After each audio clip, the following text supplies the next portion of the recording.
Hi, my name is John Jones, and I did my paper on the Los Angeles, California riots, also known as the Rodney King riots, that occurred in 1992.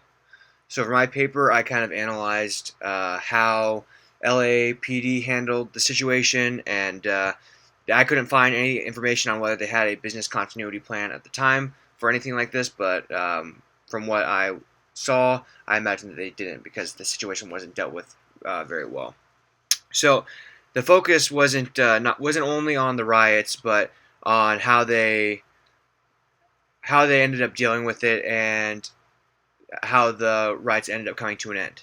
So to start out with, the population of LA is roughly over 3 million people, and the police department has about 10,000 officers. So 3 million to 10,000 isn't a very good ratio. And so during these riots, it wasn't very hard for the officers to get overpowered by individuals.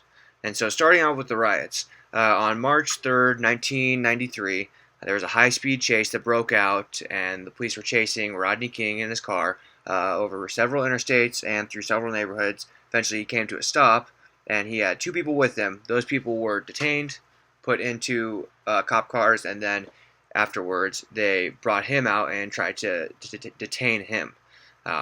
While doing so, he kept putting up a fight or trying to stand up from or get off the ground, and he was continually beaten. This wouldn't be very significant except for the fact that there was someone filming from their residence, and that person ended up showing that film to the media, and the officers got charges pressed against them. The charges were for assault and excessive use of force. And so what ends up happening is they go to court, and because of how much publicity they actually were getting, they had to switch the court location. And following that, they ended up getting acquitted of the assault charges, and all but one got acquitted of the excessive force charges. So after that news kind of came out, it came out roughly around 3:15 on the 29th of April. And at about 3:45, there were 300 people on the streets of LA protesting. And this just got bigger and bigger and worse. And they started traveling to different parts of the city.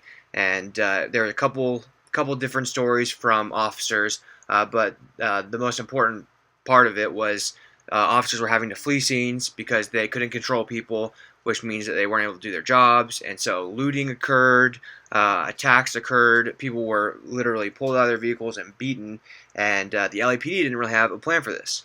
I imagine, never expected to have most of the city going against them. So they couldn't really control it, and were told to pull out, and because of that, over 50 people were killed, and 2,000 ended up getting injured, as well as over $1 billion in property costs were damaged throughout the city. So I think that a business continuity plan could have been a big deal for them, because what ended up happening was the National Guard stepped in, sent in troops and MPs, and even it took them several days to gain control of the city. But had they maybe had some plans, set up already, this could have been dealt with at a much faster pace. So my ideas were a big thing. What they didn't have set up was they didn't have a good staffing situation for if there was a huge riot. Like I said, the ratio is 10,000 to 3 million, but even with that, they each work different shifts. So at any given time, there's going to be much fewer employees. So a good callback system would be something to incorporate that they could include in their continuity plan.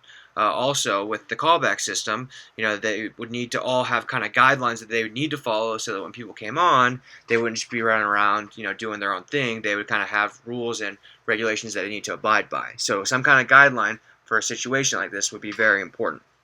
Another thing is, it wasn't just about trying to get the police officers there, but trying to get some additional help, because there may never be enough funding or resources for them to take care of a situation like this. So maybe having some kind of mutual aid agreement set up with the National Guard in this instance, and having them automatically deploy as soon as it's a problem, could have saved them a few more days, or maybe cut the riots down to only maybe even one day. And another thing that they need to work on was working with fire and EMS and making sure that they have certain procedures to take into consideration when dealing with this, because when officers are in danger and the public are in danger, the fire and EMS are still going to be expected to respond, and without protection from law enforcement, they may not be able to do their jobs. So those are some of the things to kind of deal with the frontline business, but on top of that, dealing with bringing in a lot more people, accountability would be a big problem. So a business continuity plan could cover how they're going to maintain accountability with all their extra resources. They also want to think about if LAPD workers are working and they're out in the field, they may not be able to focus because they're worrying about their family. So setting up some kind of area maybe so that they can bring their families in just to keep them protected so that they can focus on doing their job. You got to take care of your employees if you want them to perform at their highest level. So, as I said before, there wasn't a business continuity plan, but one would obviously help in this instance, especially for these officers. They say so. Business continuity plan set up for emergencies. Well, for police officers, emergencies aren't something that they go to every day. I mean, they're emergencies to you and me, but for them, it's just something that they're trained for, situations that they're ready for. So, going to, a high-speed chase, that's not necessarily an emergency because they're trained and prepared for that.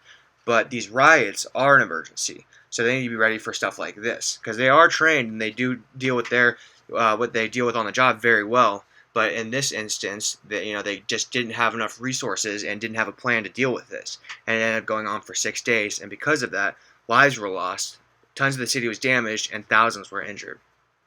So in conclusion, I just want to bring the point that I found that the business continuity plan could have definitely made a difference, and I wasn't able to find whether or not they have set up one since then, but I would imagine so, considering after that there was a huge change in the department. So aside from that, I hope you guys enjoyed my presentation.